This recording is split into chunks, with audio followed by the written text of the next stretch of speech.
বালি যে জায়গাটা ওঠে সেই জায়গাটার নাম হচ্ছে দিহিপাড়া গ্রাম পঞ্চায়েত। এই দিহিপাড়া গ্রাম কারা চালাচ্ছে? এই দিহিপাড়া গ্রাম পঞ্চায়েত এখন পরিচালনা করছে বিজেপি। যেদিনে বিজেপি জিতল তার 2-3 দিনের মধ্যেই বিজেপির নেতাকে নিয়ে, তৃণমূলের নেতাকে নিয়ে থানার ওসি, তখন যিনি ওসি ছিলেন, আইসি ছিলেন, তাদের বৈঠক হয়ে গেল। আমাদের একটা মুশকিল হচ্ছে যে আমরা একটু দুর্বল, গ্রামে এখন আমরা সেই সাহস জোগাতে পারছি না। সোনামুখী শহরে আমাদের কিছু কাউন্সিলর আছে, এটা ঠিক, কিন্তু সেই শক্তি আমাদের নেই যে সবটা নিয়ে এই প্রতিরোধের জায়গায় নামতে পারি না। তাহলে সোনামুখীতে তৃণমূলের এই নৈরাজ্য আমরা ঘর ঢুকিয়ে দিতে পারতাম। বালির গাড়ি বেরোবে বলে জীবানীরা বলেছে,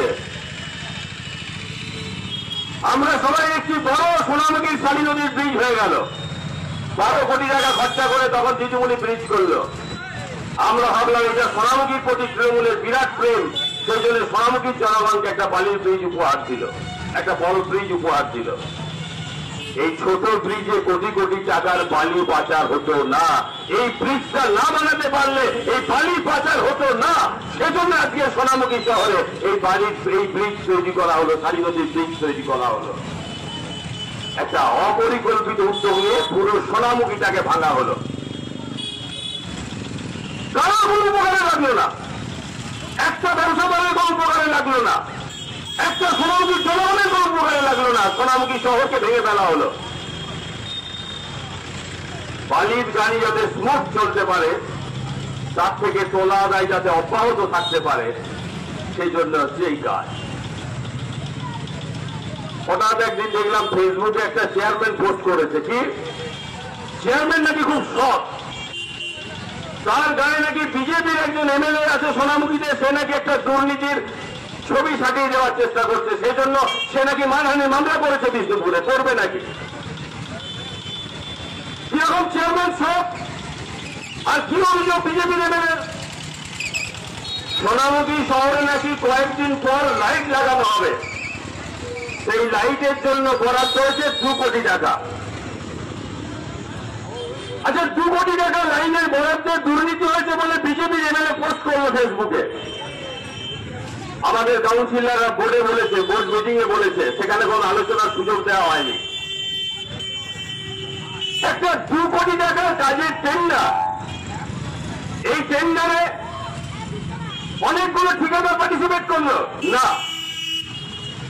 এই টেন্ডার প্রক্রিয়া সারা রাজ্য, সারা দেশের মানুষ জানতে পারলো না।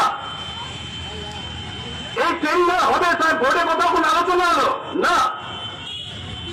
একটা মিউনিসিপ্যালিটিতে 2 কোটি টাকার কাজ হবে, কাউন্সিলরদের মতামত লিপিবদ্ধ হলো না। তো গোপনীয়তা কিসে? চেয়ারম্যান যদি খুব সৎ হন, এখন আমরা শুনতে পাচ্ছি 30 লক্ষ টাকার অ্যাডভান্স হয়েছে।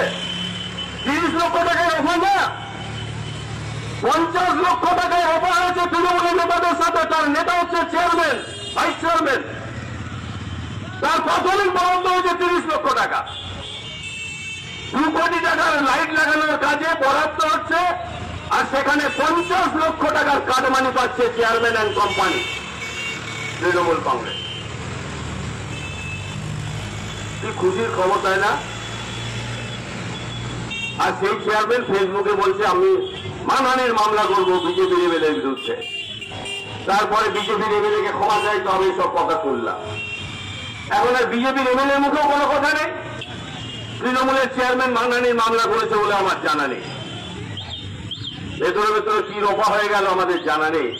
বালির মতো লাইটেও কোনো রোপা হয়ে গেল কিনা তৃণমূল বিজেপিতে আমাদের জানা নেই। কিন্তু এটা বাস্তব সত্য, দুর্নীতি হয়েছে। আর যদি না হয়ে থাকে তাহলে জনসমক্ষে প্রকাশ করা হোক সোনামুখীর জনগণের কাছে কি পরিমাণ লাইটের টাকা বরাদ্দ হয়েছে, কোন কোন লাইট লাগানো হবে, সেই লাইটের দাম কি আছে, এই সমস্ত কিছু সোনামুখীর জনগণকে জানানো হোক। তারপর বুঝবো কে কত কত বাপের বেটা, তারপর বুঝবো কে কত সৎ। এইটা আমাদের সোনামুখীর জনগণ বুঝে নেবে। হিম্মত থাকলে সামনের দিনে সোনামুখীর চেয়ারম্যান এই কাজ সংগঠিত করবেন না, কারণ দুর্নীতিটা ওদের মজ্জাগত। বালির থেকে লক্ষ লক্ষ টাকা চেয়ারম্যান সহ তার দলবলরা ভাগ পায়। একটা বালির গাড়ি সভাপতি শহর থেকে বেরোতে পারত না যদি চেয়ারম্যান এন্ড কোম্পানিরা ভাগ না পেত। পুলিশ ভাগ পায়, চেয়ারম্যান ভাগ পায়, এমএলএরা ভাগ পায়, কি বা পঞ্চায়েত ভাগ পায়। তাহলে গাড়ির চাকা আটকে যেত ডিপাড়ার মাটিতে, এই সোনামুখী শহরেও গাড়ি আসতো না। দুর্নীতি তো শুধু এই জায়গায় দাঁড়িয়ে, দুর্নীতি শুধু বালিতে আটকে আছে, দুর্নীতি শুধু পাতা খাতালে আটকে আছে। আমার আপনার প্রত্যেক দিনের স্বপ্ন দুর্নীতি হয়ে যাচ্ছে। কি চলছে পৌরসভাটা? কোন কাজ হচ্ছে সোনামুখী শহর জুড়ে? কোন নতুন প্রকল্প হচ্ছে সোনামুখীতে? কোন নতুন প্রকল্পের কাজ হচ্ছে সোনামুখীতে? কতদিন মাদেরকে বলে দিয়েছে লক্ষ্মী ভান্ডার দেখিয়ে চলবে, অর্থনীতি টিকবে? আমার আপনার বেঁচে থাকার জায়গাগুলো টিকে থাকবে? ওই কিছু মানুষ কোটি টাকা মালিক হবে, ছেলে দিয়ে দেবে, মেয়ে দিয়ে দেবে, ফুর্তি করবে, এই নদী ঘুরে বেড়াবে। আর সারা সোনামুখী সারা দেশের মানুষ শুধু 1000 টাকা লক্ষ্মী ভান্ডার, 1000 টাকা বিধবা ভাতা, বার্ধক্য ভাতাতে জীবন চলবে না? চলতে পারে না। এই জন্য খুব কারেক্টলি কমরেড হায়দার আলী মন্ডল বলেছে, জীবানী মুখার্জি বলেছে, রণদেব বলেছে, সারা দেশ জুড়ে আমাদের দেশটা নেমে যাচ্ছে।